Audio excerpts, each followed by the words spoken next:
আর একটা কথা বলে রাখি, একটা নাম বলে রাখি, সাসপেন্স দিয়ে রাখি। Who is Pratiti Ghosh? Wife of doctor Ghosh.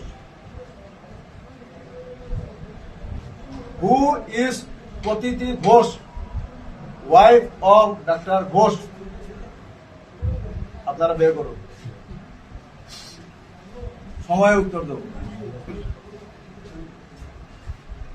এই নামটা কি মিলন দাসের সঙ্গে জড়িত? আমি কিছু জানি না, আপনারা বের করুন। হু ইজ আবার বলছি, Prateeti Ghosh, wife of doctor Ghosh, from Guwahati. She is from Guwahati. At due time, I will speak. What is the relation she is having?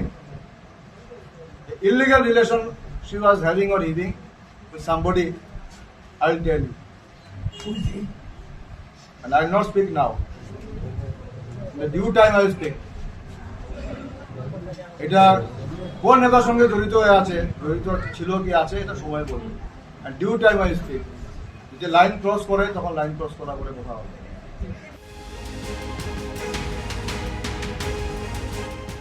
মঙ্গলবার সাংবাদিক বৈঠকে ঘোষ পদবীর এক মহিলাকে নিয়ে ব্যক্তিগত ও গুরুতর অভিযোগ করেন হাইলাকান্দির কংগ্রেস প্রার্থী রাহুল রায়।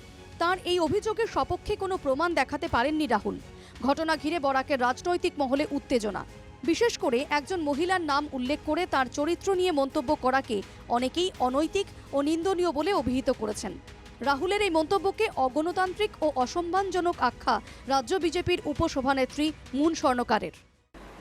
নিজে দেবীর পূজা করছেন আর অন্যর বাড়ির দেবীকে, অন্যর বাড়ির লক্ষ্মীকে উনি অপমানিত করার অপচেষ্টা করছেন। তবে উনার বলায় কিছু যায় আসে না, কিন্তু তারপরেও এরকম ধরনের ব্যক্তিত্বকে আমরা নিন্দা জানাই, আমরা ঘৃণা জানাই। তারপরে অন্যর কথা বলবেন। আজকে এক বাড়ির নারীকে অপমানিত করা হয় নাই, এক বাড়ির নারীর নামকে অপমানিত করা হয়নি, নারী সমাজকে অপমানিত করা হয়েছে। উনাকে কে অধিকার দিয়েছে যে মহিলার নাম নিয়ে এইভাবে কুচ্ছা রটানোর? উনার যদি সৎ সাহস থাকে তাহলে উনাকে আমরা বলবো যে উনি সৎ সাহসের সঙ্গে এগিয়ে আসেন। উনার যে কুকীর্তিগুলি আছে সেইগুলি উত্থাপন করার জন্যও কিন্তু মানুষ বসে আছে। আমাদের কাছেও অনেক কিছু আছে, আমরাও অনেক কিছু করতে পারি, কিন্তু রাজনীতি আলাদা জিনিস। রাজনীতি রাজনীতির মতন করতে লাগে, রাজার নীতি রাজনীতি, এইটা রাজনীতির ওইভাবে করতে লাগে, এত নিচে নেমে রাজনীতি করতে লাগে না। আজ বাসন্তী পুজোর দিনে যেখানে মা বাসন্তীকে, মা দুর্গাকে আমরা সবাই পুজো করছি, সেই দিনে কংগ্রেসের অফিসে বসে কংগ্রেসের যিনি প্রার্থী উনি নারী জাতি নিয়ে কুমন্তব্য করছেন।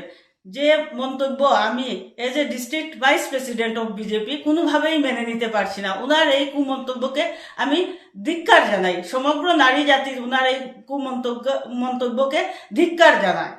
কাটলিছড়ায়ও একাধিক মহিলা সংগঠন রাহুল রায়ের বিরুদ্ধে ক্ষোভ প্রকাশ করেন।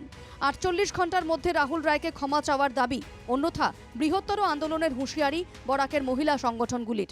আছি, কিন্তু একজন মহিলার নাম নিয়ে এরকম কথা বলা কোনোদিনই উচিত না, এবং আমি বলবো যে ওনাকে 48 ঘন্টার মধ্যে উনি সেই সংবাদ মাধ্যমের কাছেই উনি যাতে সেটা ক্ষমা চান আর কি। কিন্তু একজন মহিলাকে এর মধ্যে টেনে আনাটা উচিত হয়নি। তার জন্য আমরা এই ব্যাপারে কাটলিছড়া মহিলা মোর্চা থেকে তীব্র নিন্দা জানাই। একজন প্রার্থীর এই ধরনের মন্তব্যের তীব্র নিন্দা জানিয়ে অবিলম্বে উপযুক্ত ব্যবস্থা গ্রহণের দাবি বরাকের মহিলা সংগঠনগুলির। হাইলাকান্দি থেকে অমিতাভ শর্মা ও কাটলিছড়া থেকে মৃন্ময় শর্মার রিপোর্ট, NKTV বাংলা।